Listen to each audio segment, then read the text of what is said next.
Hello student, I am Ajay sir. Now today start of topic colloidal chemistry in class 12th. The colloidal chemistry depend only size of the particle.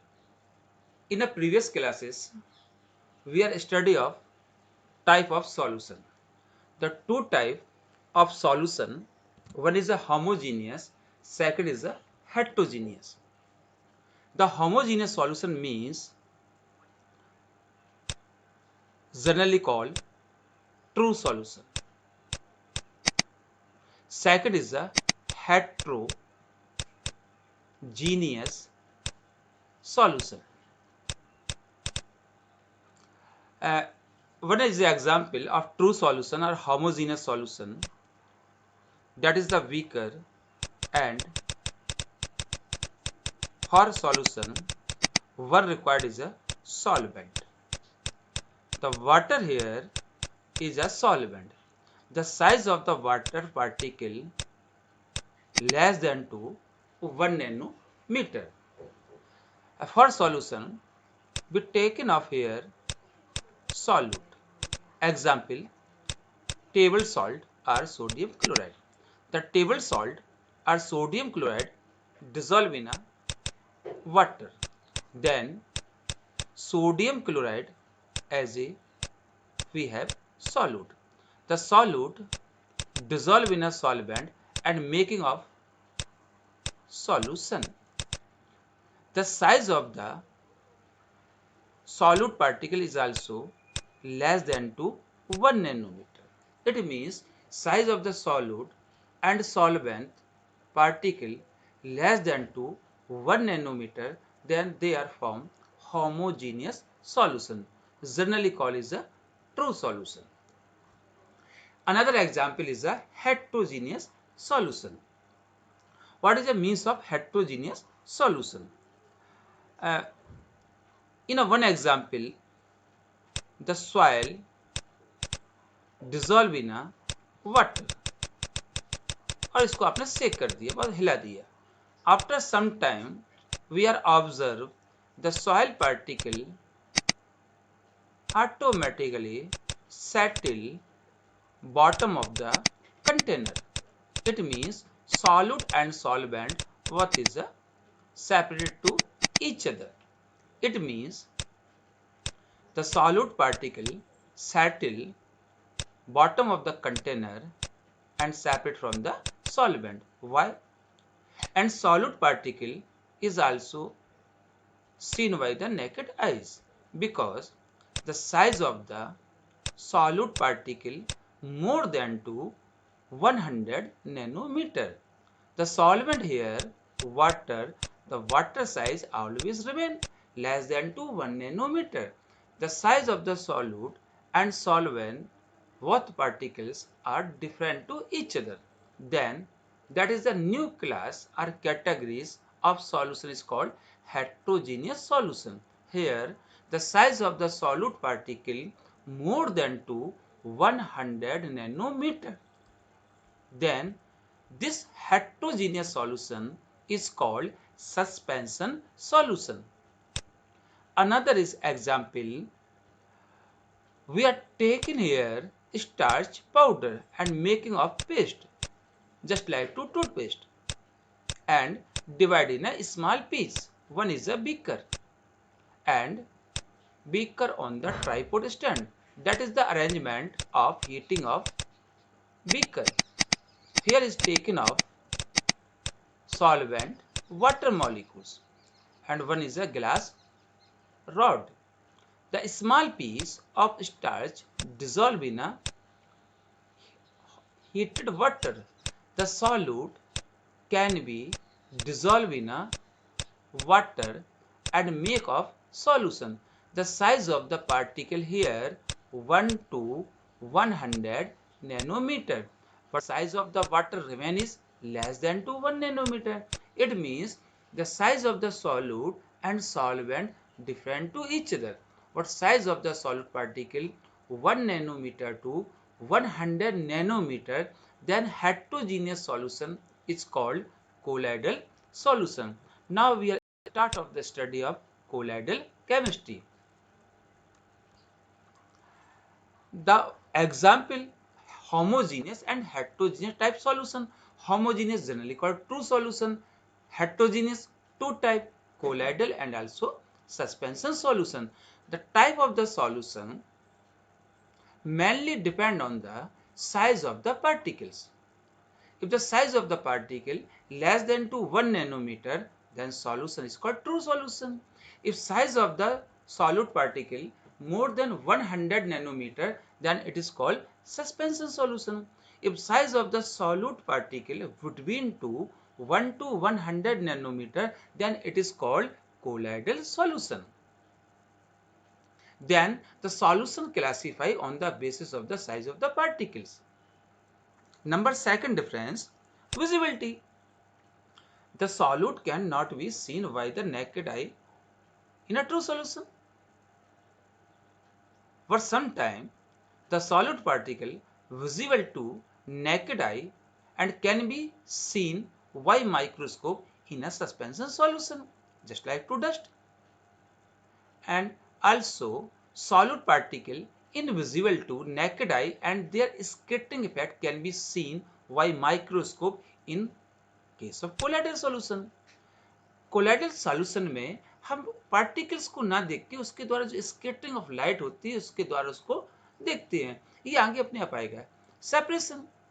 The solute and solvent particle almost is a similar size in a true solution, then they are not filtered to by the filter paper. In case of the suspension solution, the solute particle is a more than 100 nanometer. Then generally it is a filter are separated by the ordinary filter paper. But in case of the colloidal solution, the size of the particle 1 to 100 nanometer, then they cannot be filtered from the ordinary filter paper. Setting. The true solution, the solute particle always in a motion, do not settle down. But in case of the suspension solution, sometime the solute particles settle at the bottom of the container. But in case of the colloidal solution, the particle always in a motion. Solute particle pass through the filter paper, parchment membrane, filtrability. The solute particle passes through ordinary filter paper but not through parchment membrane. It means the colloid particle size is able to cross off the filter paper but not migrated from the parchment membrane. In case of the suspension solution, the particle cannot pass through filter paper or parchment membrane. Tyndall effect. In case of the true solution, Tyndall effect not so. But in case of the colloidal and suspension, Tyndall effect is observed. Brownian movement, no Brownian movement in true solution, but in colloidal and suspension, the Brownian motion is observed.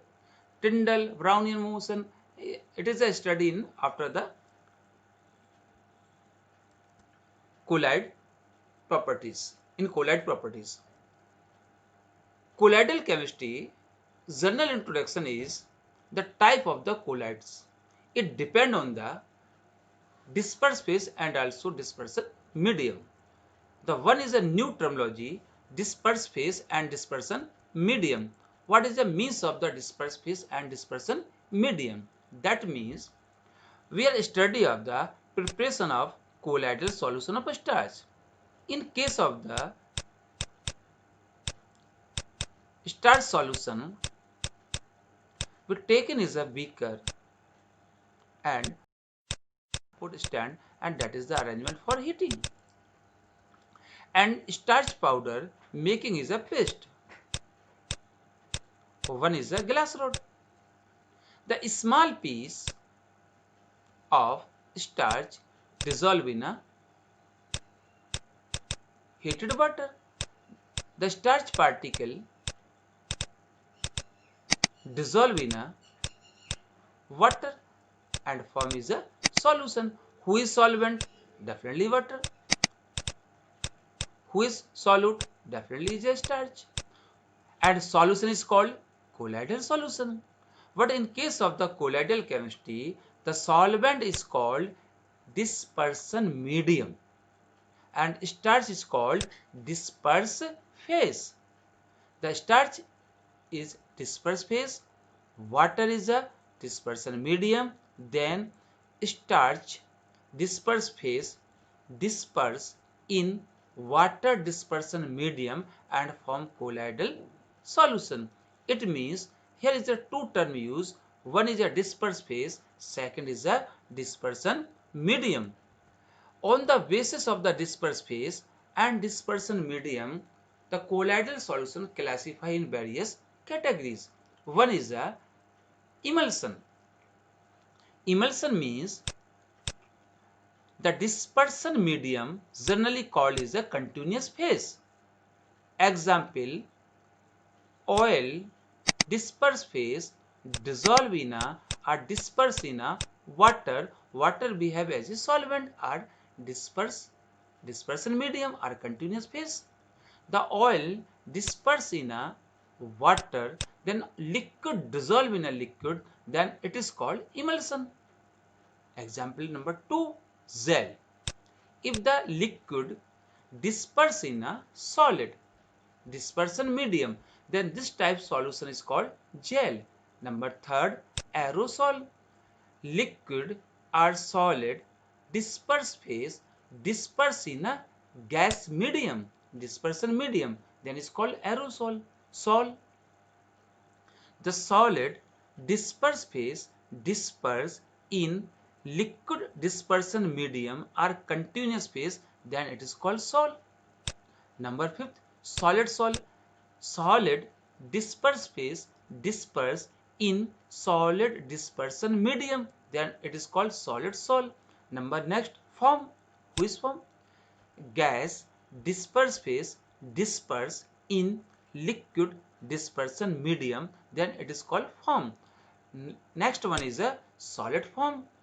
The gas disperse phase disperse in solid dispersion medium, then this type colloids is called solid form.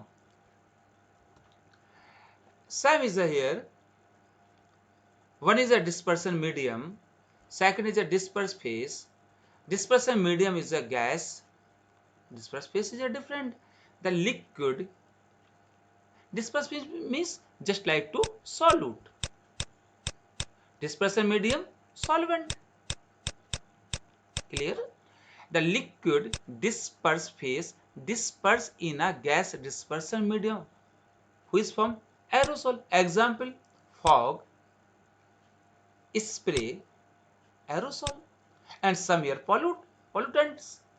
Second is a gas dispersion medium, solid is a disperse phase. Solid disperse phase dissolve in a gas dispersion medium, then example is a smoke, some air pollutants. Next is a gas disperse phase disperse in a liquid dispersion medium, that is called foam. Example, shaving cream. Emulsion, liquid disperse phase disperse in liquid dispersion medium. Example, milk. Solid dissolve in a disperse in a liquid, that example is salt. Example is paint, ink, gelatin. Gas disperse phase disperse in a solid dispersion medium. Example, pumic stone. वो सुनते हैं ना कि एक पत्थर होता है जो पानी पर तैरता है, वो क्यों तैरता है? क्योंकि उसमें जो कैपिलरी होती है, ये मान लेते स्टोन है, तो जो ये तो सॉलिड हो गया ना भाई, जो कैपिलरीज होती हैं उसमें एयर फिल रहती है, तो एयर इसमें जब फिल हो जाती है, इस वजह से जो प्यूमिक स्टोन होता है और वाटर पे क्या होता है भाई, फ्लोट होता है ना? ये भी तो एक सॉल्यूशन है. The gas in a solid, gas solid, gas disperse phase disperse in a solid dispersion medium. Next one is liquid disperse in solid dispersion medium. Example, water, cheese. Next, last one is a solid dissolve or solid disperse in solid dispersion medium. बहुत से आपने colourful glass देखे होंगे, वहां पर क्या होता है, सॉलिड किस में डिसॉल्व है, सॉलिड में। हम डिसॉल्व के स्थान पे क्या वर्ड यूज करते हैं, disperse. That is the next is also the difference between the true solution, colloidal solution and suspension solution. One is the particle size, already is a study. One is a nature. The true solution is a homogeneous, colloidal solution is a hetero, and suspension is also heterogeneous. Appearance, filtrability, setting of the particle under gravity, diffusion of particle, scattering of light. That is the next topic. Disperse phase and dispersion medium. In a previous slide, we are also study disperse phase and dispersion medium. Again is a solute is called disperse phase, solvent is called dispersion medium. Generally we call solute dissolve in a solvent, but in case of the colloidal chemistry, disperse phase disperse in dispersion medium. In a figure, the blue color is so disperse phase and that is the dispersion medium. इसका means है जो blue colour के आपको छोटे छोटे से sphere दिख रहा है वो किसको शो कर रहे हैं, डिस्पर्स फेज को, और जो वाटर है वो किसको शो कर रहा है, डिस्पर्सन मीडियम को. The disperse phase particle have a diameter of between 1 to 100 nanometer. Such particles are normally invisible in an optical through. Their presence can be confirmed with the use of an ultramicroscope or an electron microscope. Dispersed phase, the phase which is dispersed or scattered through the dispersion medium is called dispersed phase or discontinuous phase. जो dispersed phase है उसका दूसरा नाम क्या रखा हमने बेटा, discontinuous phase. क्योंकि तो मोबाइल है ना, वो पूरे सॉल्वेंट में डिस्पर्सन मीडियम में घूम रही है, इसका मीन्स वो डिसकंटिन्यूअस है. डिस्पर्सन मीडियम क्या होता है, अरे भाई जो वाटर आप लेते हैं जिसमें आप किसी सॉल्यूट को घोलते हैं वो क्या डिस्पर्सन मीडियम है. The phase in which the scattering is done is called the dispersion medium और कंटिन्यूअस मीडियम. भाई तो सॉल्वेंट तो कंटिन्यूअस होगा. The blue colour sphere so the disperse phase and remain is a dispersion medium. In case of the starch colloidal solution, starch behave as a disperse phase and water behave as a dispersion medium. In previous starch को हम क्या बोलेंगे, solute. अब water को क्या बोलेंगे भाई, solvent. But in colloid chemistry, solute is called disperse phase, solvent is called dispersion medium. Disperse system, जो कोलाइडल सॉल्यूशन बना ना उसमें क्या कहते हैं, disperse phase, disperse in a dispersion medium, then whole system is called disperse system. The term disperse system refer to a system in which one substance, the disperse phase, is distributed in discrete unit throughout a second substance. Means continuous phase are dispersion medium. Each phase can exist in solid, liquid or gaseous state. And in a figure, the blue color shows a dispersed phase, that is the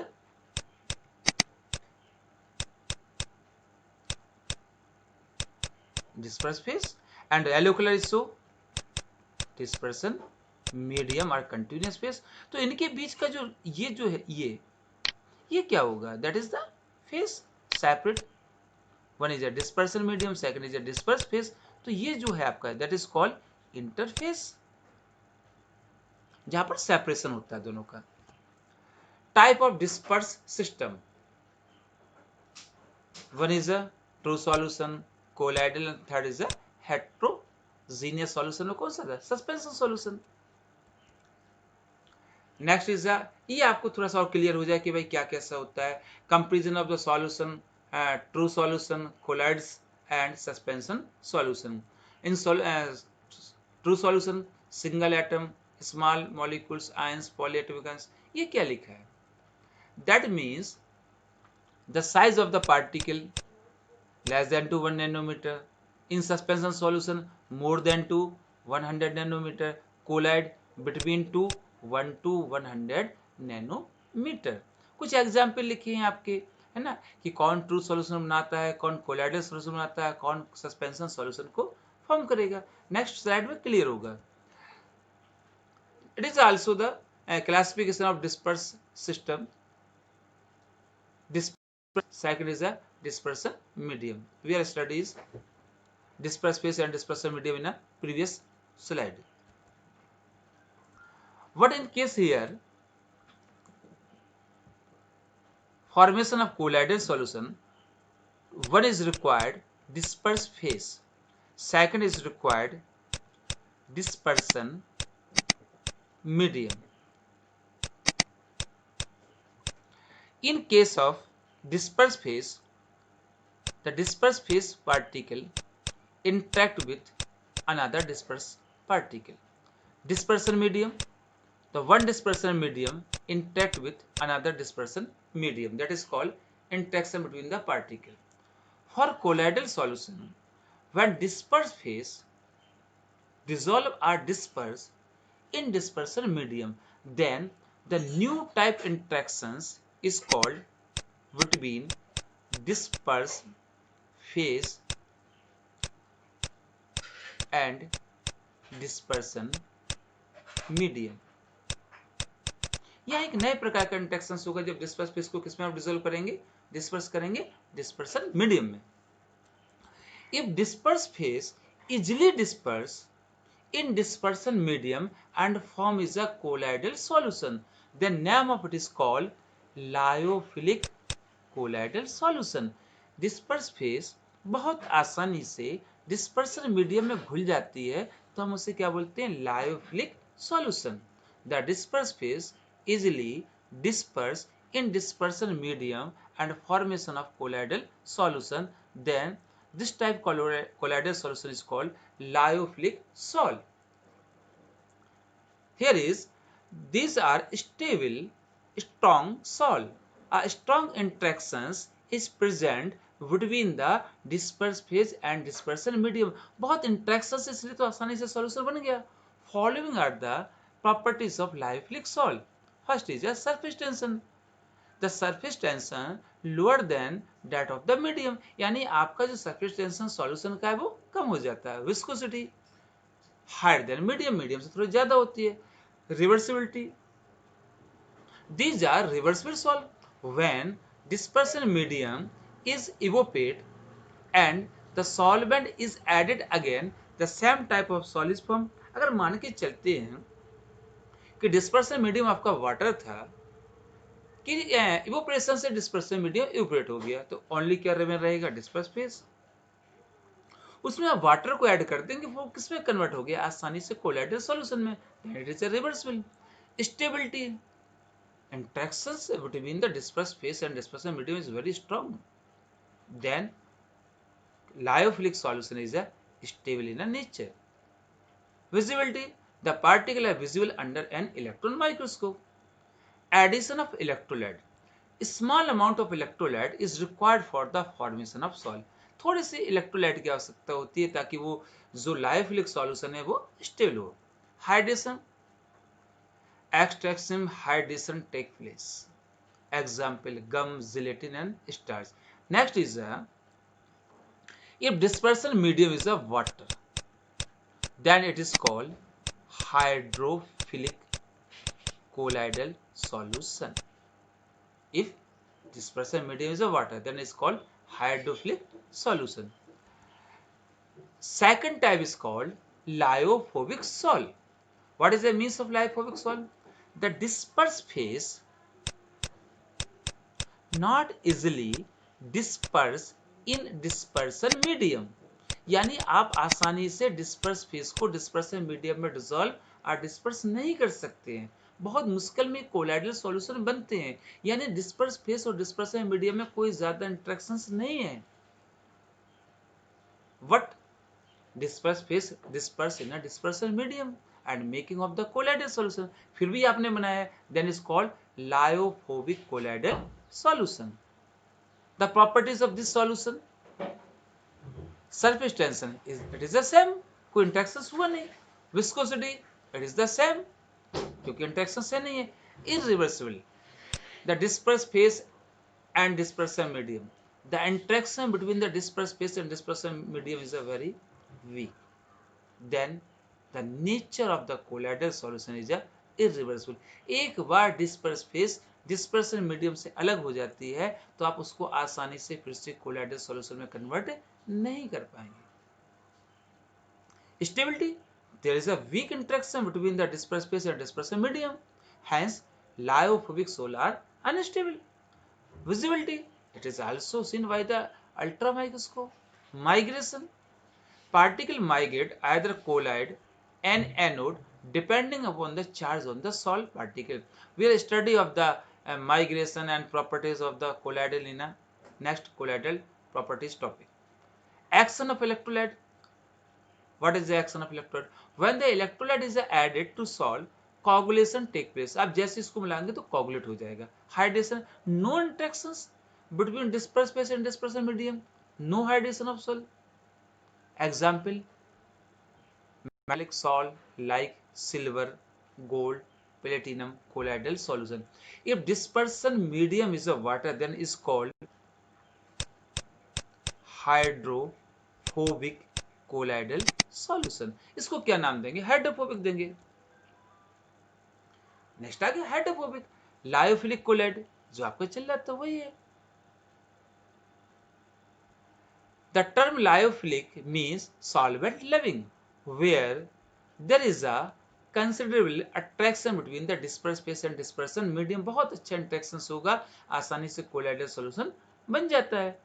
If water, then is called hydrophilic colloid. In this molecules, the hydrophilic part are on the surface and तो hydrophilic में आसानी से आपका disperse phase dispersive medium में dissolve होगा और colloidal solution बन जाएगा. Then is called lyophilic colloid solution.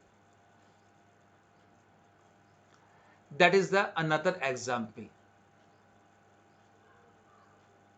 That example, solubility of soap in water. The soap is example C17H35 COONA. When it dissolve in a water, it ionize in a, one is a cations, second is a anions. Sodium cations and state is a anions. C17H35 COO, that is the tail of hydrocarbon, carbon and hydrogen, and that is the head of COO. The COO of state ions is a negatively charged, then it behaves as hydrophilic, and tail is behave as a hydrophobic part. It behave as a hydrophobic part. The COO negatively charged, then it interact to water molecules. The hydrophobic part is a non-polar in nature. It always oriented in the pattern away to water.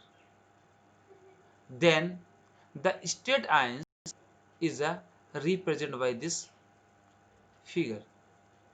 That is the tail, and this is COO is negatively charged. In a water, the state ions, that is the dispersion medium. The state ions oriented in the pattern double O means negative part toward side of the water because it is a carry negative charge, and tail hydrophobic part away to water, and the state ions oriented in the pattern the carboxylate end toward side of the water, and hydrophobic part away to water, and form is a particle is called micelle. then the soft solution turn into colloidal solution due to formation of micelle particle. The micelle particle, the surface carries a negative charge, then it behaves as a hydrophilic colloidal solution. इसमें दो हिस्से हैं, एक कौन सा है hydrophobic है, दूसरा कौन सा बेटा हाइड्रोफिलिक है. That is the hydrophilic COO and that is the C17H35. Clear ना? C17H35 COO negative, that is the tail and that is the head. Hydrophilic and that is the hydrophobic, and formation of colloidal solution. That is the difference between the lyophilic and lyophobic solution. Definitely preparation lyophilic is easily formed, lyophobic is a difficult for formation of the lyophobic solution. It requires a specific treatment. Lyophilic तो बहुत आसानी से बन जाएगा, lyophobic के लिए कोई chemical process का यूज करना पड़ेगा. Stability lyophilic is stable, lyophobic less stable. Reversible lyophilic is reversible, lyophobic is irreversible. Viscosity increase in case of lyophilic, lyophobic similar. Surface tension lyophilic का सरफेस टेंशन चेंज होगा, लेकिन lyophobic का is almost same होगा. Hydration lyophilic में होता है, lyophobic में नहीं होगा. Charge no charge on the lyophilic salt, but lyophobic carry charge negative और positive charge. And coagulation, Tyndall effect, migration in electrical field, that is the properties of colloidal solution in a next topic. The type of the colloidal solution other than lyophilic and lyophobic. The colloidal solution divided in three categories on the basis of the size. First is a multi-molecular colloidal salt. What is the means multi-molecular? Sometimes the one atom or one molecules not have the enough size for making of colloidal solution. Then atom or molecules together and form is a multi-molecules. These molecules have the size required for colloidal solution. Then this type colloidal solution is called multi-molecular colloidal solution. When a dissociation occur atom or small molecules of substance, the size of it is less than to 1 nanometer, aggregate together to form particle of colloidal dimension. The particles that form are called multi-molecular colloid. In this salt, the dispersed phase consists of aggregate of atom or molecules with a molecular size less than 1 atom. For example, salt of gold and sulfur molecules. In this colloid, the particles are held together by physical force called van der Waals force. Metallic salt are usually multi-molecular salt. Sulphur का जो colloidal solution होता है वो कैसे बनता है भाई, sulphur के मॉलिक्यूल्स आपस में एग्रीगेट हो जाते हैं और मिलके जो मॉलिक्यूल्स बनाते हैं, जो पार्टिकल बनाते हैं, उसकी साइज कितनी होती है required of the colloidal particles, then it form the colloidal solution of sulphur. इसका मीन्स वन एटम और वन मॉलिक्यूल्स की साइज इतनी नहीं होती है कि वह कोलाइडल सॉल्यूशन बना सके, तो वो आपस में क्या होते हैं इकट्ठे हो जाते हैं. जब इकट्ठे होते हैं तो क्या होता है साइज बढ़ जाएगी, और कितनी साइज हो जाएगी required for colloidal particle means more than to 1 nanometre. Second is a macromolecular colloids. What is the means of macro? In here first is a multimolecular, second is a macro. It means इसका सीधा सा अर्थ ये है कि एक molecules की size इतनी होती है कि वह आसानी से कोलाइड सॉल्यूशन बना सकता है. मींस उस सिंगल मॉलिक्यूल की साइज मोर देन 1 नैनोमीटर होता है. In case of the macromolecular colloid, these are the substance having big size molecular called macromolecular, which on The size of the colloid particle is range. Such substances are called macromolecular colloid. Thus, macromolecular forming the dispersed phase are generally polymer having very high molecular mass. Naturally occurring macromolecules are starch, cellulose, proteins, enzyme, gelatin. Artificial macromolecular and synthetic polymer such as nylon, polyester, plastic, ये जो आपके polymers होते हैं इनकी भी size जो होती है वो इतनी होती है कि वो आसानी से डिस्पर्सल मीडियम में डिस्पर्स होकर क्या बनाते हैं बेटा, कोलाइडल सॉल्यूशन। इसलिए इसका नाम क्या रखा हमने, प्रोटीन्स हो गया, नाइलॉन हो गया, ये ऐसे मॉलिक्यूल्स हैं कि जिनकी साइज इतनी होती है कि वो डिस्पर्सिव मीडियम में रिजॉल्व होकर कोलाइडल सॉल्यूशन में कन्वर्ट हो जाती हैं। Then it's called macromolecular colloids. Next is the associate colloid. In a previous slide we are study of SOP C17 H35 COO Na, sodium state. When it dissolve in a water, it break in a dissociate cations and anions. One is a sodium cations, second is a stearate anions. The stearate anions have the two part. One is a tail, second is a head.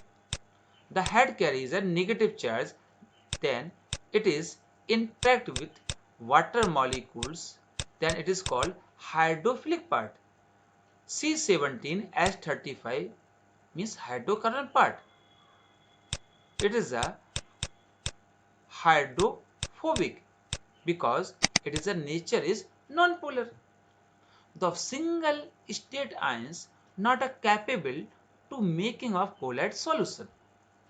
एक single जो state ions है वो colloid particle की size नहीं रखता। It means the dilute solution of soap behave as a true solution when the continuously concentration of soap is increase. आप soap को मिलाते जा रहे हैं, when the concentration is increase the state ions oriented in the pattern the carboxylate part means negative part to one side of the water and tail away to water. Then state ions is a associated and making of new particle which have sufficient size required for the colloidal solution. That is called micelle. What is the name of this particle? New micelle. And the true solution turn into colloid solution, in which concentration true solution turn into colloidal solution is called critical micelle concentration. भाई पहले जो आपका shop का solution था वो true solution था, अब आपको कंसंट्रेशन आप बढ़ाते जा रहे हैं तो स्टेट जो आयंस हैं वो इस प्रकार से ओरिएंटेड होते हैं कि उसका जो कार्बोक्सिलेट नेगेटिव पार्ट है वो वाटर मॉलिक्यूल्स की तरफ है, और जो टेल हाइड्रोफोबिक थी हाइड्रोकार्बन की वो वाटर से दूर है। तो जो इस प्रकार से वो ओरिएंटेड हो जाते हैं कि एक लार्ज साइज का पार्टिकल बनाते हैं जिसका डायमीटर उतना होता है जितना आवश्यक होता है कोलाइड सॉल्यूशन के लिए, और ये जो पार्टिकल बन गया है उसका नाम है मिसेल। तो जिस कंसंट्रेशन पर मिसेल पार्टिकल का फॉर्मेशन होता है उस कंसंट्रेशन को नाम रखना था, क्या नाम रख दिया आपने, क्रिटिकल मिसेल कंसंट्रेशन। और आपको मालूम है कि टेम्परेचर चेंज करने पर सॉल्युबिलिटी चेंज होती है, तो डेफिनेटली जो मिसेल बना है उसके लिए एक फिक्स टेम्परेचर होगा। आप टेम्परेचर को बढ़ा देंगे तो क्या होगा, फिर वो ट्रू सॉल्यूशन में कन्वर्ट हो सकता है। तो किस टेम्परेचर पर ट्रू सॉल्यूशन कोलाइड सॉल्यूशन में कन्वर्ट होता है क्रिटिकल मिसेल कंसंट्रेशन पर, उस टेम्परेचर को हम क्या बोलते हैं, क्राफ्ट टेम्परेचर। सिंबल क्या बेटा उसका, टीके। टीके means in which temperature the true solution of colloidal solution true solution of SOP turn into colloidal solution is called Kraft temperature। किस टेम्परेचर पर सॉप का ट्रू सॉल्यूशन कोलाइडल सॉल्यूशन में convert हुआ उस टेम्परेचर को हम क्या कहेंगे, craft temperature. Example shop and detergent, that is the next slide. If concentration is sufficiently high it form the micelle। that is the particles large size required for the formation of the colloidal solution.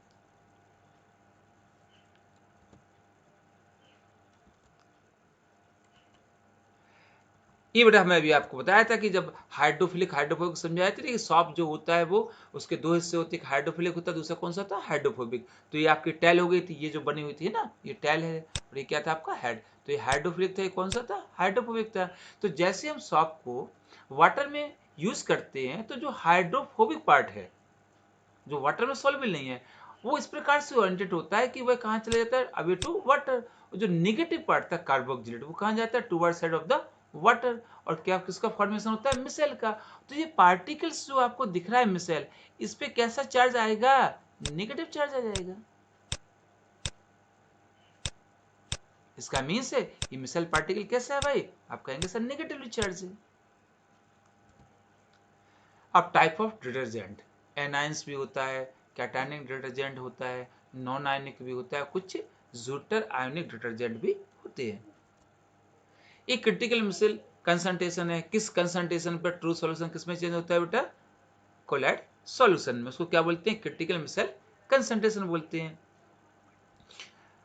किस concentration पे हो गया, क्या effect होता है, कौन कौन सी properties आती है। जैसे जब वो ट्रू सॉल्यूशन होगा तो वो लाइट की स्कैटरिंग नहीं करेगा, सब कोलाइडल में चेंज हो जाएगा तो किसकी स्कैटरिंग करेगा वो लाइट की, है ना। कौन सा इफेक्ट आएगा टिंडल इफेक्ट आएगा, है ना। ये आगे सॉरी टॉपिक में सब कुछ है। ट्रू सॉल्यूशन में ऑस्मोटिक प्रेशर की स्टडी नहीं होती है, किसमें होती है कोलाइडल सॉल्यूशन में होती है। जब वो सॉल्यूशन ट्रू होगा तो सिंगल मॉलिक्यूल्स होंगे, जब वो क्रिटिकल मिसल कंसंट्रेशन पे चला जाएगा तो वो सिंगल पार्टिकल किसमें कन्वर्ट हो जाएगा मिसल, ठीक है ना। कंडक्टिविटी पे क्या इफेक्ट आएगा, अरे भाई जब सिंगल सिंगल पार्टिकल होंगे तो कंडक्टिविटी ज्यादा होगी, और जब वो पार्टिकल एसोसिएट होके इस प्रकार से ओरिएंटेड हो जाएंगे कि वो किसको बना लेंगे एक मिसल पार्टिकल को बनाएंगे। तो जो मिसल पार्टिकल हो गया ये बहुत ज्यादा आपका लार्ज साइज का हो गया, तो इसका जो मूवमेंट है वो घट जाएगा, तो डेफिनेटली कंडक्टिविटी क्या होगी नीचे की ओर होगी, कम होती जाएगी। ये मिसलाइजेशन थर्मोडायनेमिक्स के टेम्परेचर का क्या इफेक्ट होगा इसके ऊपर, है ना, डेल्टा जी का क्या इफेक्ट होगा। टेम्परेचर प्रेशर है कि हमने आपसे कहा था ना कि in which temperature the true solution turn into colloidal solution is called Kraft temperature and related concentration is called CMC critical missile concentration। तो टेम्परेचर को आप बढ़ा देंगे तो सॉल्युबिलिटी बढ़ जाएगी, हो सकता है मिसाइल भी क्या हो जाए फिनिश हो जाए, फिर किसमें कन्वर्ट हो जाए ट्रू सॉल्यूशन में, है ना, वो चीज है। क्लीनिंग एक्शन ऑफ सॉप, कैसे क्लीनिंग एक्शन ऑफ सॉप होता है चलो इसको भी देख लेते हैं। बहुत सिंपल है, कुछ नहीं है, फॉर्मेशन ऑफ मिसाइल। मान लेते हैं आपका एक क्लॉथ है, बड़ा बहुत सिंपल है, कुछ नहीं इसमें ना। That is the oil drop, ठीक है ना, that is the state ions, one is a tail, second is a head, that is called hydrophilic and that is hydrophobic। hydrophilic means it's soluble in a water, hydrophobic means soluble in a oil। तो आपने इस कपड़े को water में थोड़ा सा गीला किया, वेट किया, ठीक है ना, और इसको ऊपर फिर साबुन को आपने यूज किया। तो जैसे आप साबुन को यूज करेंगे तो इसका जो हाइड्रोकार्बन है हाइड्रोफोबिक पार्ट है वो किस में डिजोल्व होता है बेटा ऑयल में होता है। Then hydrophobic part dissolve in oil, और जो आपका हाइड्रोफिलिक था वो किस में डिजोल्व होता है वाटर में। तो ये आपका कार्बोक्सिलेट कहाँ है toward side of the water, और हाइड्रोफोबिक कहाँ चला गया बेटा टूवर्ड साइड ऑफ ऑयल, क्योंकि हाइड्रोकार्बन है ना। Then this is change into large size particle is called micelle. और जो कार्बोक्सिलेट है वो नेगेटिव चार्ज है, और सराउंडिंग किसकी है यहाँ पर वाटर की। वाटर कैसा होता है आपका H पॉजिटिव, वो आपका नेगेटिव हो गया, तो ये इंट्रैक्शन होगा नेगेटिव पॉजिटिव में, तो वाटर जो है वो उस मिसाइल को अपनी ओर खींचेगा और दूसरा मिसाइल का वेट बढ़ जाएगा, ठीक है ना। तो जैसे आप ब्रश को घिसते हैं तो आपका मिसाइल जो पार्टिकल इस सरफेस को छोड़ के क्या होगा निकल जाएगा, और जैसे ही वो निकलेगा तो आपका जो क्लॉथ है वो क्लीन हो जाएगा। और ये जो मिसाइल का फॉर्मेशन हुआ है ये मिसाइल पार्टिकल किसमें फ्लोट होता रहेगा वाटर में होगा। Then that is the cleaning action of soap. तो कितना सिंपल है, उसने सरफेस को छोड़ दिया।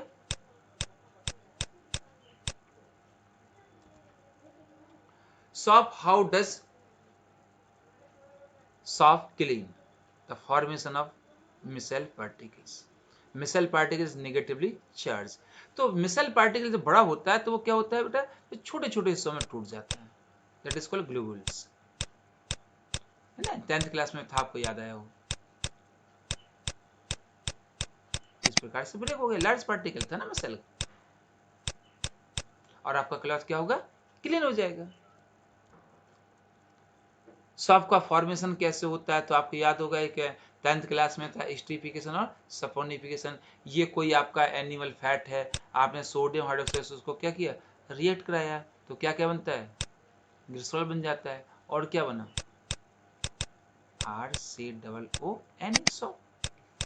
आर मीन्स मान लेते C17H35 COONA, सोडियम स्टेट हो गया, तो ये जो पार्ट है किसमें चेंज हो जाएगा, सॉफ्ट में। अब आता है difference, multi molecular colloids, macro and associate colloid. Multi molecules means the atom and sorry, atom or molecules aggregate and form is a large molecules is called multi molecules. Macromolecules, the one is a particle sufficient for making of the colloidal solution, उसकी खुद की size इतनी बड़ी है कि वो क्या बना सकता है, कोलाइड सोल्यूशन बना सकता है। नेक्स्ट इज एसोसिएटेड कोलाइड, इसका मीन्स था ना कि जो स्टेट आयंस थे वो क्या होते थे, एक क्लस्टर बनाते थे जिसको कहते थे मिसेल। तो जो क्लस्टर बन जाता है, जो एग्रीगेशन होता है स्टेट आयंस का, उस एग्रीगेशन से जो मिसेल बनता है, उस मिसेल की साइज कितनी होती है, जो आपको रिक्वायर्ड किसके लिए, कोलाइडल सॉल्यूशन के लिए। अगर आपका concentration CMC critical micelle concentration से कम है तो सॉफ्ट का सॉल्यूशन कैसा बिहेव करेगा बेटा, एज ए ट्रू सॉल्यूशन।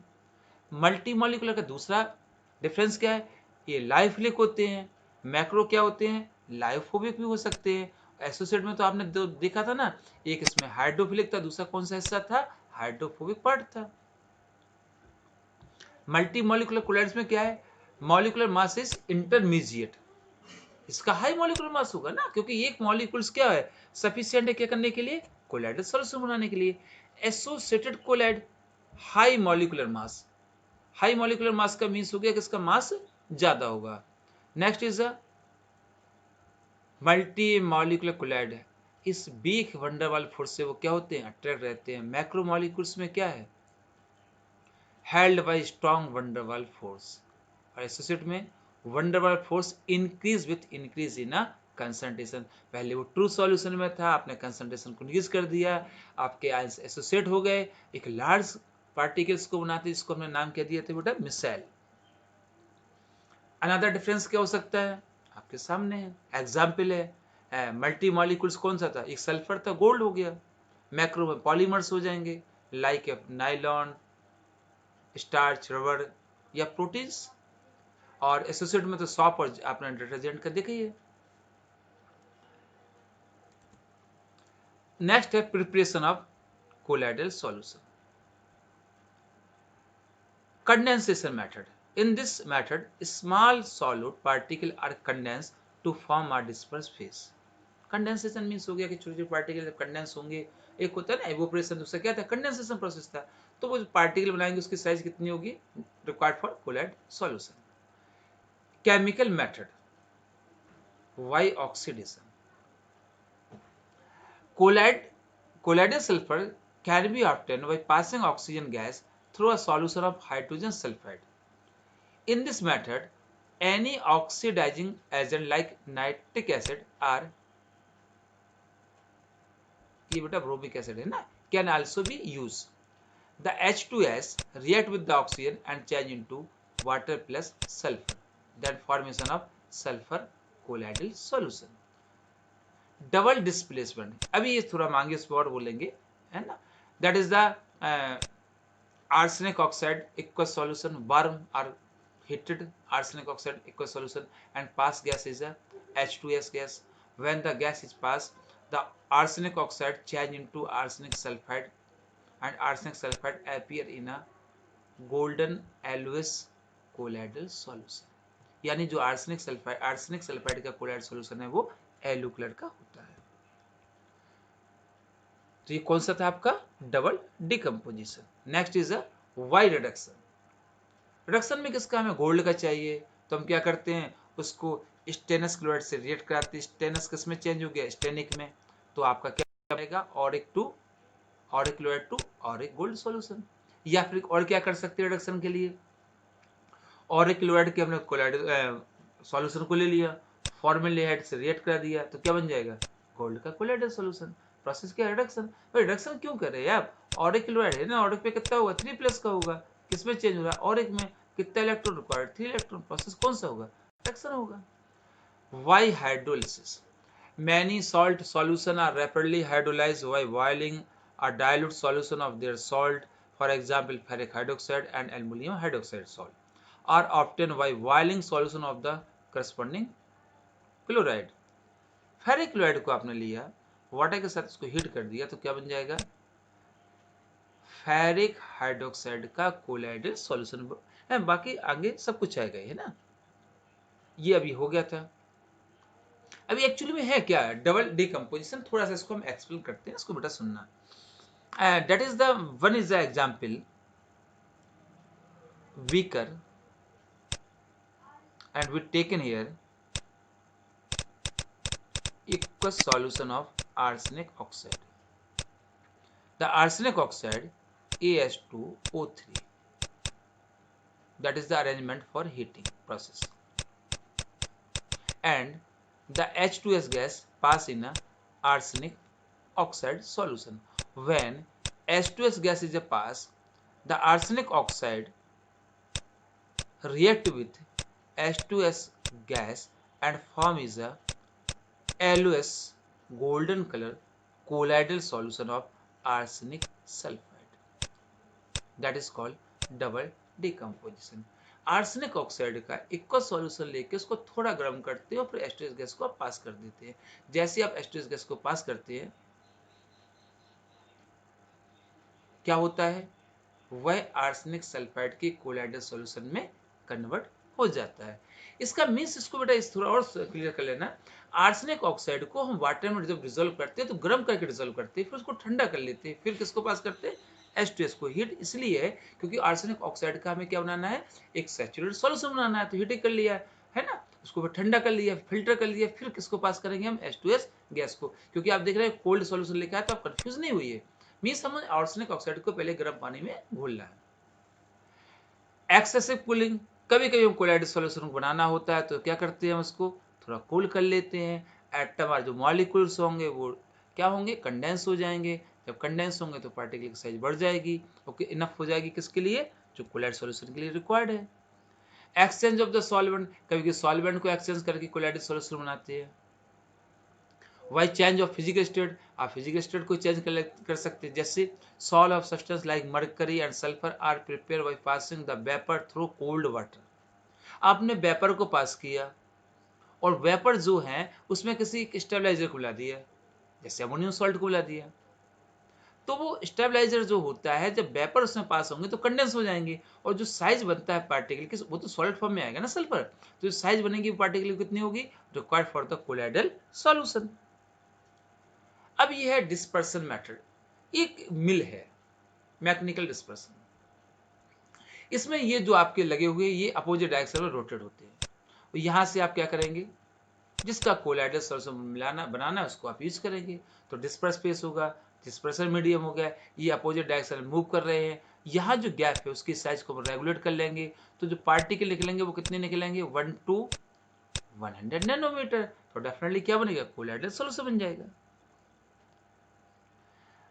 ये आपका जो इलेक्ट्रिक डिस्पर्सन और विडिक आर्क मेथड है, ये गोल्ड के लिए प्लेटिनम और सिल्वर टाइप जो मेटल्स होती है उसके कोलाइडल सॉल्यूशन को कैसे बनाते हैं। ठीक है, तो बेटा हमने एक वाटर ले लिया, यानी आपको एक सॉल्वेंट चाहिए था, डिस्पर्सन मीडियम चाहिए था, वो ले लिया, इसको आइस बार मीन्स इसको ठंडा रखना है, ठीक है ना, फिर 2 इलेक्ट्रोड को लगा दिया, इलेक्ट्रिक आर्क को प्रोड्यूस किया, तो जब इलेक्ट्रिक आर्क प्रोड्यूस होगी तो बहुत हीट निकलेगी, उससे वेपर निकलेंगी, वेपर वो कंडेंस हो जाएंगे, टेम्परेचर लो है ना, जब वो वेपर कंडेंस होंगी तो कंडेंस होने से क्या होगा, एक पार्टिकल बनेगा, उस पार्टिकल की साइज कितनी होगी, 1 to 100 nanometre, then it change into colloidal solution. तो किस किस का बनाते हैं इसके द्वारा, गोल्ड हो गया, प्लेटिनम हो गया और सिल्वर हो गया, that is the another example or another diagram of electric dispersion process. ये बहुत महत्वपूर्ण टॉपिक है पेप्टाइजेशन। पेप्टाइजेशन है क्या? आपने कभी कभी जब 11th क्लास में प्रैक्टिकल किए होंगे तो बहुत एक सिंपल प्रैक्टिकल आता है, डिटेक्शन ऑफ क्लोराइड और bromide ions in given inorganic salt. कैसे किया था? चलिए आपको याद दिलाते हैं। मान के चलते हैं कि हम आपको पता है और समझाने के लिए हम बोल रहे हैं कि आपको अपने जो सॉल्ट दिया वो सॉल्ट किसका है? बैरियम क्लोराइड का है। इसमें टू टाइप आयंस है, एक बैरियम आयंस है, दूसरा कौन सा है? क्लोराइड आयंस है। तो आप कैसे पता लगाएंगे that have the chloride ions? आपको पता लगाना है कि इसमें कौन सा आयन है? क्लोराइड आयंस है। कैसे पता लगाएंगे? ठीक है, तो हम क्या करते हैं, इसमें आपको याद हो सिल्वर नाइट्रेट का एक्वस सॉल्यूशन यूज करते हैं। तो जैसे सिल्वर नाइट्रेट का एक्वस सॉल्यूशन आप बैरियम क्लोराइड के एक्वस सॉल्यूशन में 1 or 2 ड्रॉप को मिक्स करेंगे, it form white precipitate. If white precipitate form in a test tube, definitely the inorganic salt content is a chloride ions. तो chloride ions का detection करने के लिए बहुत सिंपल तरीका है कि उस सॉल्ट का हम एक्वस सॉल्यूशन लेते हैं और उसमें drop by drop 1 or 2 drop silver nitrate को मिला देते हैं, तो व्हाइट प्रिसिपिटेट आता है। वो किसका होता है? सिल्वर क्लोराइड का होता है। यदि ऐसा हो गया तो क्लोराइड उसमें है। तो आपको इस शब्द समझ में आ गया, प्रिसिपिटेट। ठीक है ना? अब मान के चलते हैं आपके पास एक प्रिसिपिटेट है, बेटा शब्दों को सुन लेना, आपके पास क्या है? एक प्रिसिपिटेट है। आप प्रिसिपिटेट को चाहते हैं कन्वर्ट करना किसमें? सॉल्यूशन में। वो भी कौन से सॉल्यूशन में? कोलाइडल सॉल्यूशन में। तो प्रोसेस होगा, उस प्रोसेस का नाम क्या है? पेप्टाइजेशन।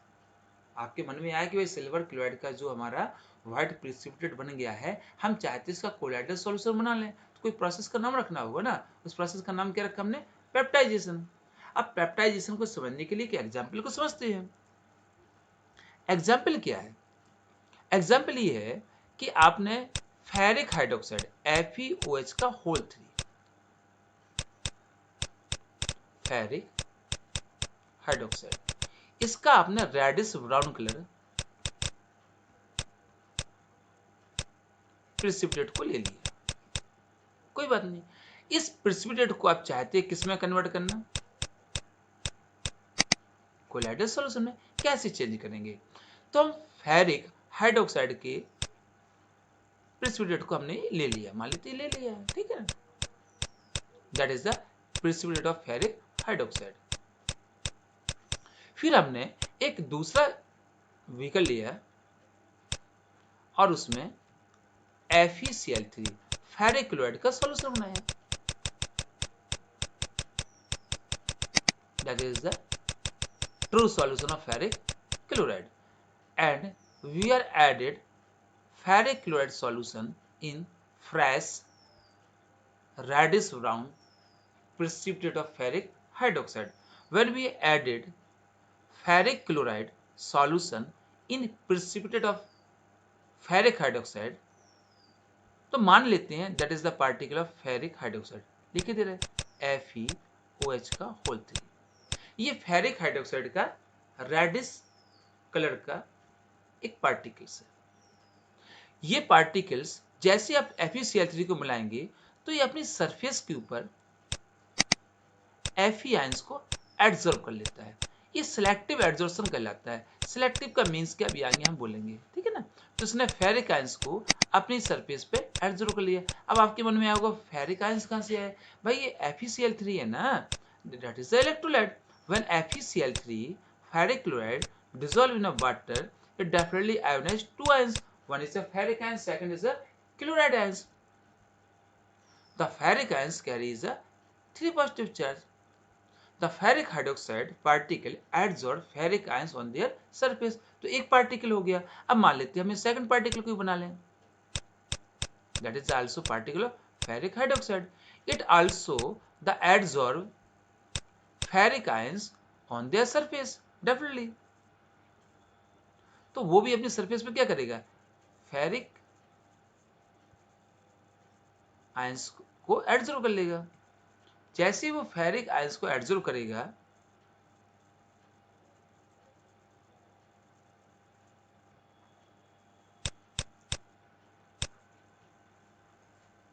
इसने अपनी सरफेस पे फेरिक आयंस को एब्जॉर्ब कर लिया। तो ferric is a positively charged particles. So one particles carries a positive charge. Second particle also carry positive charge. They are to attract or repel. They are repel to each other. तो एक दूसरे को ripple करेंगे। तो एक particle यहाँ की ओर move करेगा, दूसरा पार्टिकल कहाँ की ओर जाएगा, अपोजिट साइड में मूव करेगा। Then ferric hydroxide particle in a motion, अब वो गतिशील हो जाएंगे, घूमने लगेंगे। Then the reddish brown precipitate of ferric hydroxide change into colloidal solution। कैसे वो colloidal solution में कन्वर्ट हुआ? when ferric chloride aqueous solution added in a reddish brown precipitate of ferric hydroxide, the ferric hydroxide particle adsorb ferric ions on their surface.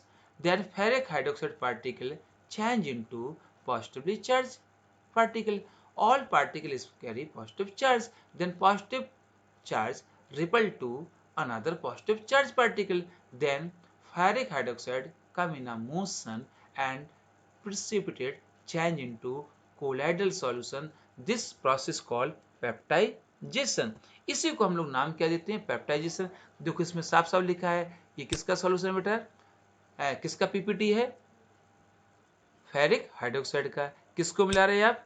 FeCl3 को। क्या बन जाएगा? आपका solution बन जाएगा किसका? फेरिक हाइड्रोक्साइड का colloid solution.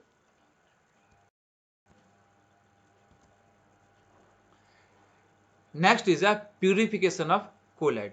Purification of colloid को हम बेटा नेक्स्ट लेक्चर में स्टडी करेंगे।